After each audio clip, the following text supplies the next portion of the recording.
போன வீடியோவில் வந்து நம்ம பார்த்தோம் அப்படின்னா மிக முக்கியமாக எதிர்பார்க்கக்கூடிய சந்திரயான் 3 அதை பற்றி நம்ம பார்த்துருந்தோம்.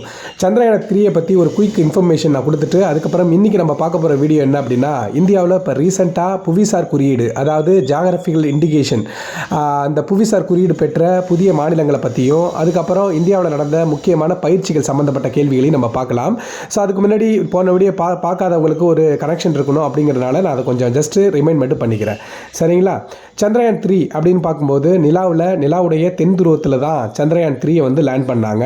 இதை எப்போ லேண்ட் பண்ணாங்க அப்படின்னு பார்த்தீங்கன்னா ஆகஸ்ட் 23 2023 வந்து லேண்ட் பண்ணாங்க. ஸோ அந்த டேவை ஆகஸ்ட் 23 தேசிய விண்வெளி தினமாக அறிவிக்கலாம் அப்படின்னு சொல்லியிருந்தாங்க, சரிங்களா? அது தரை இறங்கியது இல்லை, அந்த சந்திரயான் 3 வந்து ஒரு இடத்துல லேண்ட் ஆனிச்சில்ல, அதை தான் தரை இறங்கியது அப்படின்னு சொல்லுவோமா. அந்த இடத்துக்கு பேர் வந்து பார்த்தீங்கன்னா சிவசக்தி அப்படின்னு பேர் வச்சுருக்காங்க. ஏற்கனவே சந்திரயான் 2 வந்து ஒரு இடத்துல இறங்குனுச்சு இல்லையா, நிலாவில் ஒரு இடத்துல இறங்குனது இல்லை, அந்த இடத்த வந்து திராங்கா பாயிண்ட் அப்படின்னு சொல்லுவாங்க. திராங்கா அப்படின்னு சொல்லுவாங்க. இப்போது சந்திரயான் 3 லேண்ட் ஆனதை வந்து சிவசக்தி அப்படின்னு சொல்லுவாங்க. சந்திரயான் 2 இறங்கிய இடத்த வந்து திராங்கா அப்படின்னு சொல்லுவாங்க, சரிங்களா? இந்த மூணை பற்றி, நிலாவை பற்றி படிக்கக்கூடிய படிப்பை வந்து பார்த்தீங்கன்னா செலினாலஜி அப்படின்னு சொல்லுவாங்க. ஏன் அப்படின்னா செலினோ அப்படின்னா நிலா அப்படின்னு அர்த்தம், செலினாலஜி அப்படின்னா நிலாவை பற்றி படிக்கக்கூடிய படிப்பு. இதுக்கு எந்த ராக்கெட்டை யூஸ் பண்ணாங்க அப்படின்னா LVM-3M4 அப்படிங்கிற ஃபேட் பாய் அப்படின்னு பெயரிடப்பட்ட ராக்கெட்டை தான் யூஸ் பண்ணாங்க. LVM-3 அதை தான் வந்து யூஸ் பண்ணாங்க. அந்த ரோவர் இருக்குல்ல, அதை எடுத்துகிட்டு போகக்கூடிய ஒரு வெஹிக்கிள் மாதிரி இருக்கும் இல்லையா, நிலாவில் இறங்கி ஒரு வண்டி மாதிரி போகும் இல்லையா, அந்த ரோவரை வந்து பார்த்திங்கன்னா பிரக்யான் அப்படின்னு சொல்லுவாங்க. பிரக்யான் அப்படின்னா அது ஒரு சமஸ்கிருத பேர், அறிவு ஞானம் அப்படின்னு சொல்லிட்டு அர்த்தம், சரிங்களா? அதுக்கப்புறம் இன்டர்நேஷ்னல் புக்கர் ப்ரைஸ் 2023 வந்து யார் வாங்கினா அப்படின்னு பார்த்தோம். இன்டர்நேஷ்னல் புக்கர் ப்ரைஸ் 2023 ஜார்ஜ் காஸ்பார்டினோவ் அப்படிங்கிற ஒரு சர்வதேச புக்கர் விருதை வந்து வாங்கினார். ஸோ டைம் ஷெல்டர் அப்படிங்கிற நாவலுக்காக ஜார்ஜ் காஸ்பார்டினோவ் அப்படிங்கிறவர் வாங்கினார். இப்போ ஒரு குழப்பம் வரும், அது என்ன புக்கர் விருதுனா என்ன, இன்டர்நேஷ்னல் புக்கர் விருதுனா என்ன அப்படின்னு சொல்லிட்டு டவுட்டு கேட்டிருந்தாங்க. இது என்ன, புக்கர் விருதுக்கும் சர்வதேச புக்கர் விருதுக்கும் என்ன வித்தியாசம்னா, ரெண்டுமே வந்து இங்கிலீஷ் லாங்குவேஜுக்காக தான் கொடுக்குறாங்க. ஆனால் இன்டர்நேஷ்னல் புக்கர் ப்ரைஸ், சர்வதேச புக்கர் விருது அப்படிங்கிறது என்னென்னா, அந்த எந்த மொழியில் வேணால் எழுதியிருக்கலாம், அதை இங்கிலீஷில் டிரான்ஸ்லேட் பண்ணி அதுக்கு விருது கொடுத்தாங்க அப்படின்னா அதை சர்வதேச புக்கர் விருது அப்படின்னு சொல்லுவாங்க. புக்கர் விருதுனா ஜஸ்ட்டு இங்கிலீஷில் எழுதியிருந்தாலே போதும். ஆனால் இன்டர்நேஷ்னல் புக்கர் ப்ரைஸ் அப்படிங்கிறது அது எந்த மொழியில் வேணால் எழுதியிருப்பாங்க, ஆனால் அதை பெஸ்ட்டாக இங்கிலீஷில் டிரான்ஸ்லேட் பண்ணியிருப்பாங்கல்ல, அந்த இங்கிலீஷ் டிரான்ஸ்லேட் பண்ண புக்குக்கு கொடுக்கக்கூடிய விருது தான் சர்வதேச புக்கர் விருது, சரிங்களா? ஸோ அடுத்து வந்து பார்த்திங்கன்னா இங்கே சில பேர் கமெண்ட் பண்ணுறீங்க, அதில் வந்து பார்த்திங்கன்னா சமண மதத்தை பற்றி கேட்டிருக்கீங்க. கண்டிப்பாக நான் அதை வந்து போடுறேன், சரிங்களா? சமண மதத்தை, புத்த மதத்தை பற்றி ஆல்ரெடி போட்டுட்டேன். சமண மதத்தை சம்மந்தப்பட்ட அடுத்து மகாவீரர், அதுக்கப்புறம் எத்தனை திருத்தங்கர்கள் இருந்தாங்க, அதில் என்ன பிரிவுகள் இருந்துச்சு, அது எல்லாத்தையும் நம்ம டீட்டெயிலாக பார்க்கலாம். இன்றைக்கி மிக முக்கியமாக இந்த புவிசார் குறியீடு பெற்றதை வந்து ஒரு 5 ஸ்டேட் வந்து இப்போ ரீசெண்டாக வாங்கினாங்க, அதை வந்து பார்த்துடலாம், சரிங்களா? அசாமை பொறுத்த வரைக்கும் சோக்குவா அப்படிங்கிற ஒரு ரைஸ், ஒரு அரிசி சோக்குவா, அசாமில் மட்டும், அந்த அசாமில் பிரம்மபுத்திரா ரீஜியன் இருக்குல்ல, பிரம்மபுத்திரா ஆறு இருக்குல்ல, அந்த பிரம்மபுத்திரா ஆற்று அந்த ரிவர் ஏரியாவில் வளரக்கூடிய ஒரு அரிசி தான் சோக்குவா அப்படிங்கிற ரைஸு. இதை வந்து அந்த இடத்துல ஒரு மேஜிக் ரைஸ் அப்படின்னே சொல்கிறாங்க, சரிங்களா? அற்புத அரிசினே வந்து அசாம் மக்கள் வந்து சொல்லக்கூடியது. இது பிரம்மபுத்திரா அந்த ஆத்தங்கரையில் வளரக்கூடிய ஒரு அரிசி தான் சோக்குவா அப்படிங்கிற ரைஸு. இதுக்கு வந்து புவிசார் குறியீடு வந்து இப்போ ரீசெண்டாக வாங்கியிருக்காங்க. அதேமாதிரி ஒடிசாவில் வந்து பார்த்திங்கன்னா கலஜீரா அப்படிங்கிற ஒரு ரைஸு, இது பயங்கர ஸ்மெல்லாக இருக்கும்.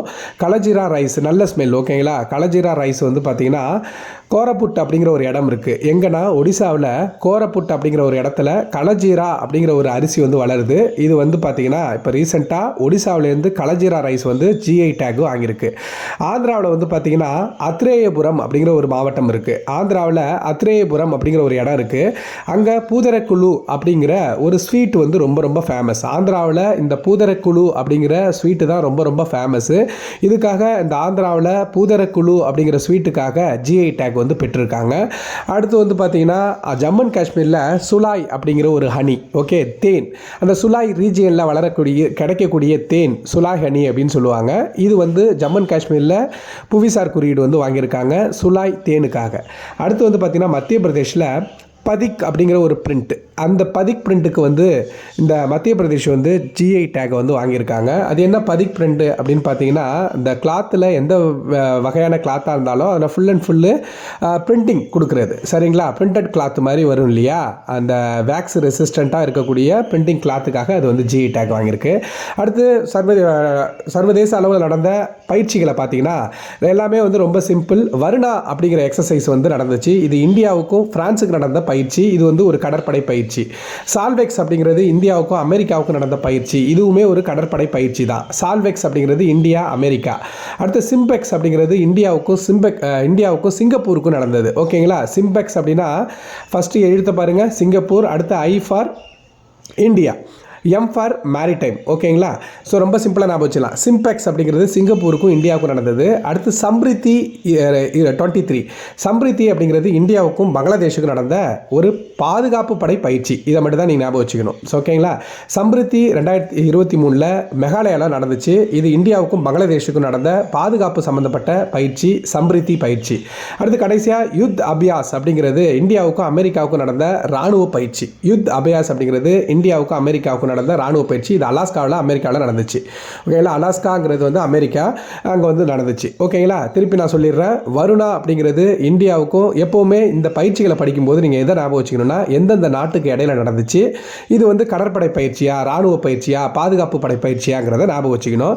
ஃபஸ்ட்டு சொல்லக்கூடிய வருணா, சால்வெக்ஸ், சிம்பெக்ஸ் இது எல்லாமே கடற்படை பயிற்சி தான். ஓகேங்களா? மொத்தமே 5 தான் இருக்குது. ஓகேங்களா? வருணா அப்படிங்கிறது இந்தியாவுக்கும் பிரான்ஸுக்கும் நடந்த கடற்படை பயிற்சி, அதாவது நேவல் எக்ஸசைஸ். வருணாங்கிறது இந்தியாவுக்கும் பிரான்ஸுக்கும். சால்வெக்ஸ் அப்படிங்கிறது வந்து பார்த்தீங்கன்னா இந்தியாவுக்கும் அமெரிக்காவுக்கும் கடற்படை பயிற்சி. சிம்பெக்ஸ் அப்படிங்கிறது இந்தியாவுக்கும் சிங்கப்பூருக்கும் நடந்தது. சிம்பெக்ஸ் அப்படிங்கிறது. நன்றி, வணக்கம். ஏதாச்சும் டவுட் இருந்ததுன்னா கமெண்ட் பண்ணுங்கள்.